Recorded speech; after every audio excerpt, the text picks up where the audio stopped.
Well, I noticed something interesting last week regarding Bitcoin volatility. On Friday, I tweeted this out. For those of you who follow me on Twitter, it was actually retweeted and picked up by a Bloomberg reporter who then wrote a story about it. Unfortunately, I wasn't mentioned. But the gist of it was this. I've noticed that Bitcoin has been locked in a very tight range for some period of time now. Every time you look at Bitcoin, it's more or less between 6,200, 6,500, sort of around, call it 63, 64, even for a tighter trading range. And so I said, wait a minute, the S&P has been so volatile, and I noticed a strange quirk. Short-term volatility on Bitcoin has actually fallen below short-term volatility, historical volatility that is, on the S&P index.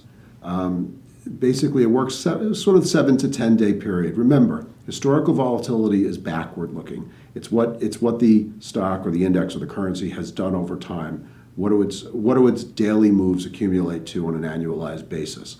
And so in the case of Bitcoin, we're sort of talking in the mid-teens, whereas in the S&P we're talking in the high teens. And that, there's not a lot of history on this. Bitcoin is very new, but I don't think a lot of people would have imagined this to be the case. What does this predict? Very hard to say. I think we've all dissected the S&P plenty of times. I know I have here many times. But I think it's kind of fascinating that Bitcoin has just fallen into a lull. I don't really know what to make of it. It's a bit peculiar. Part of it is that the focus has really moved away from cryptocurrencies. So I think you're getting less speculative fever. And I wonder if maybe it's found some sort of equilibrium. We're around a price now where it's profitable for some to be mining it, but not outlandishly so. It's a normal rate of return. And maybe that creates a level for it.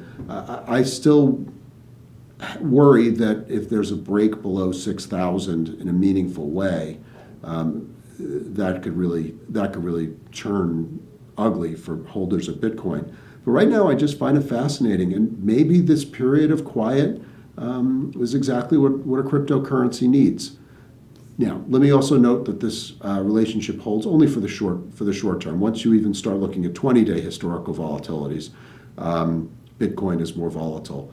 But the differences aren't all that great, and it makes me wonder whether cryptocurrency, or at least Bitcoin specifically, isn't being treated like an asset class for some. It's too volatile to be treated as such before. Maybe that's the direction it's heading. I'm a little skeptical of that, but it certainly bears watching. And I think the supply and the demand are something that people might be keeping an eye on. And it's certainly, if it's a quirk, but an interesting one.